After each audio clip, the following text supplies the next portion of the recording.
Tehron Vashingtonning 48 soatlik o't ochishni to'xtatish taklifini rad etdi. Bu qaror rasmiy javob sifatida emas, balki hujumlarni davom ettirish orqali bildirildi, deyiladi Fars axborot agentligida. Ma'lumotlarga ko'ra, AQSh tomoni muzokaralar orqali o't ochishni to'xtatishga erishishga harakat qilgan. Ayniqsa, bu Bian orolidagi amerikaliklar harbiy omboriga berilgan zarbadan keyin. Shu bilan birga Wall Street Journal'ning yozishicha, Pokiston boshchiligidagi mintaqaviy davlatlar tomonidan urushni to'xtatish bo'yicha harakatlar to'xtab qolgan yoki boshi berk ko'chaga kirib qolgan. Eron yaqin kunlarda Islomobodda AQSh rasmiylari bilan uchrashishni istamayapti. Ya'ni hammasi hali Eron tomonidan ketyapti, boyasi aytganingizdek. Diplomatik tashabbusi Eronda. Va Amerika talablarini qabul qilib bo'lmaydigan deb hisoblab ularni chiqarib tashlayapti. Shunga qaramay Turkiya va Misr yangi muzokaralar maydoni Doha yoki Istanbulni ko'rib chiqmoqda.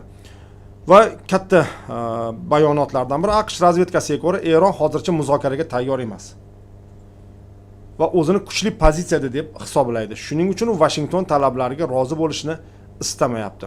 Bundan tashqari aytilyaptiki, Eronning katta xavotiri bor. Bu tuzoq bo'lishi mumkinligi, chunki doim Amerika Qo'shma Shtatlari muzokaralar deb turib, keyin hujumlarni yo'q kuchaytiradi yoki yangilarini boshlaydi. Mana shular haqida. Ishonish kerakki, Amerika Qo'shma Shtatlari o'sha muzokaralar ketayotgan jarayonda, Maskatda muzokaralar o'tkazilayotgan vaqtda Eronga hujum qilib va Isroil bilan birgalikda hujum qilib, o'zining diplomatik obro'siga qattiq zarbani qabul qilib oldi. Ya'ni diplomatik imijga juda katta, diplomatik imij jihatdan juda katta noto'g'ri qadam qo'ydi deb ayta olamiz. Va buni natijasini ana ko'rib turibmiz. Ya'ni hech qaysi davlat ham to'liq ishonmaydi endi. Ya'ni bunday zarbadan keyin o'ziga kelib borish uchun Qo'shma Shtatlarga kechasi 10 yillab kerak endi. Ya'ni unga yana ilgarigidek, Reagan davridagidek, Clinton davridagidek, hech bo'lmasa Obama davridagidek, Biden davridagidek ishonchni qayta tiklanishi uchun 10 yillar kerak-da. Yangi avlod yetishib chiqish kerak, ya'ni bu narsani ko'rmaganda albatta. Va bu holat albatta Amerika uchun xato edi va 2 kunlik sulh ham aslida bu qaysidir ma'noda bozorni tinchlantirish uchun qilinayotgan harakatga ham o'xshaydi-da. Bozorlarni tinchlantirib olib, mana men nimadir berdim. Mana ular endi boshlaydi. Ya'ni keyin yana harakatni boshlasa ham ular tufayli bo'ldi deb. Ya'ni bu tashabbusni o'z qo'liga olishga bo'lgan harakati Trampni. Ya'ni qoidalarni hozir Eron berib qo'yapti-da. Qoidalarni muzokaralardagi yetakchi taraf bu Eron. Trump buni yaxshi biladi, chunki u doimo jurnalist nima deydi, modelyerlar uchrashuvlarida mana boshlovchi bo'lganda, u iqtisodchi ham emas, siyosatchi ham emas. U shunaqa. U nima deydi, boshlovchi-da u. Doim nima deydi, qonunlar birinchi o'zida so'z. Shuning uchun tushunib turibdiki, u o'yin qoidalarini u belgilamayapti. Va bu narsa unga ta'sir qilyapti va shuning uchun ham 2 kunlik sulh bu diplomatik jihatdan taktik qadam, ko'proq Trumpning o'sha yana trendga qaytib borish uchun qilinayotgan harakat ekanligini Eron tushunib bo'ldi. Butun dunyo tushunib bo'ldi buni. Nega o'zi bilmayman, Amerika tomonidan buni taklif etilayotgani va rad etilayotgani uni zaifligini ko'rsatish-ku. Albatta zaifligini ko'rsatish, lekin Trumpning o'zi shunaqaki, u dag'dag'a qilsa, narigi taraf chekinsa, hozir aytishyapti-da juda ko'p holatlarda. Mana deyapti, 2020 g'arblik ekspertlar 2025-yildagi savdo urushlari jarayonini to'liq tahlil qilish chiqishibdi-da.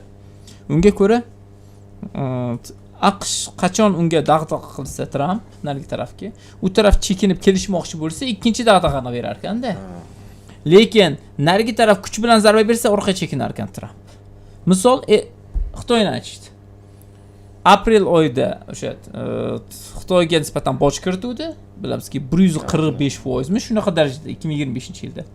Bir hafta o'tmasdan Xitoy nodir metallarni eksportini shunday cheklaganda, Amerika iqtisodiyoti uchun muhim bo'lgan. Keyin tezda nima deydi, tinchlik o'rnatamiz, shunday deb hali ham turibdi-da u. Ya'ni orada Janubiy Koreyada harbiy bazada ko'rishib olishdi. Ko'rishib ham olishdi. Ya'ni o'ziga kelib qoldi. Iqtisodiy sanksiya bo'yicha Xitoy qarshi chiqdi, chekindi. Eron bo'lsa harbiy ekspansiyasi bilan hujum qiluvdi, zarba berdi, orqaga chekinyapti-da. Trump. Bu nima degani? Ya'ni hamma tushunib bo'ldi qoidalar ekanligini. U tarif urushidagi o'zi Amerika chegaralarini ko'rsatib qo'ygan bo'lsa, hozir Eron avantyurasidagi uni harakatlari Amerikaning harbiy qudratining chegarasini ko'rsatib qo'yapti. Hamma narsaning chegarasi bor. U hatto Amerika Qo'shma Shtatlari bo'lsa hamda zamonaviy Rim imperiyasi bo'lsa ham. Shuning uchun ham bu yerda Eron кейsi orqali, mana Xitoy кейsi orqali iqtisodiy jihatdan tushunib olishgandi. Eron кейsi orqali harbiy jihatdan tushunib qolishyapti-da. Ya'ni juda ham nima qilish Amerika qudratidan cho'chish, har qanday davlat qudratidan cho'chish ham shart emas. Va oxirgacha borsa bunday insonlar uzoq turib berisha olmaydi. Ular faqat dag'dag'a qilishadi, qo'rqishadi. Lekin qo'rqmasangiz hech narsa qila olishmaydi. Bularni bunday odamlar psixologikda, bu yerda siyosatshunoslik emas, ko'proq bu yerda siyosiy psixologiya. Ya'ni psixologik jihatdan o'zini qudratli deb o'ylab, narigi tarafni qo'rqadi deb o'ylab turib hujum qiladi. Lekin ular chekinmasa hech narsa bo'lmaydi. Ya'ni ba'zi hayvonlardan baqirib turib kurashadi-ku, bahor oylaridagi. Xuddi shu uslub. Artish yaponlarda bitta gap bor. Ko'ylakda birinchi tugmani noto'g'ri qadaydigan bo'lsang, qolgan hammasini noto'g'ri qadaysan deydi-da. To'g'ri qadab bo'lmaydi. Xuddi shunaqa birinchi qilingan hujum o'ylanmay qilingan edi, butunlay xom edi. Ya'ni Trampga olib kirilgan hamma asoslarni rad etib urushga kirishdi-da ular. Ya'ni FBR olib keladimi, ana razvedka olib keladimi, Pentagondan keladimi, bu yoqdagi nima siyosiy institutlar qarshi bo'ladimi bunga, sud tizimi umuman hammasini inkor qildi-da. Boyagi Venesueladagi muvaffaqiyat nimada ham takrorlanadi deb o'yladi-da.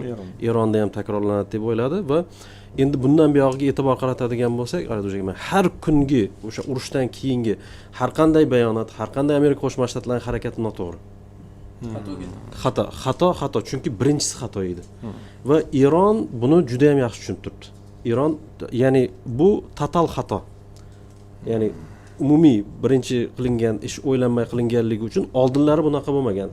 Qancha urushmasin Amerika Qo'shma Shtatlari kerak bo'lsa turli xil asoslarni berishga harakat qilgan, tuturuqsiz bo'lsa ham, ya'ni to'liq yakunlanadigan bir asoslarni berishga harakat qilgan. U Afg'onistonga kiradimi, Iroqqa kiradimi farqi yo'q. Lekin Eron masalasida bular mana shunday total bir xatoga yo'l qo'ydiki, mana shu xato har bir qabul qilgan qarori xato bilan tugayapti va bu yerda o'sha Trampning demak shaxsiyati va dimensiyasi desak ham bo'ladi. Mana shu narsalar, ya'ni kechagi gapini bilmaydi-da, nima deganligini to'liq anglamaydi. Mana shu vaziyatni yana ham chuqurlashtiryapti.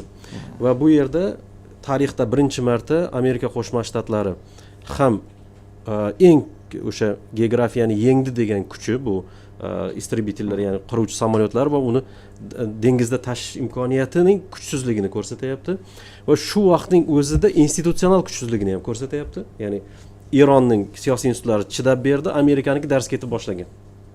Ya'ni yonidagi biri mustahkamlanyapti, biri va Amerika Qo'shma Shtatlarining yana bir katta yutug'i bor ediki, bular o'sha mana Jahongir aytdi, muzokaralardagi nimalar ustunligi, muzokaralarga majbur qila olishi masalasida ustun edi. Hozir bu nimasi ham, dastagi ham ishlamayapti.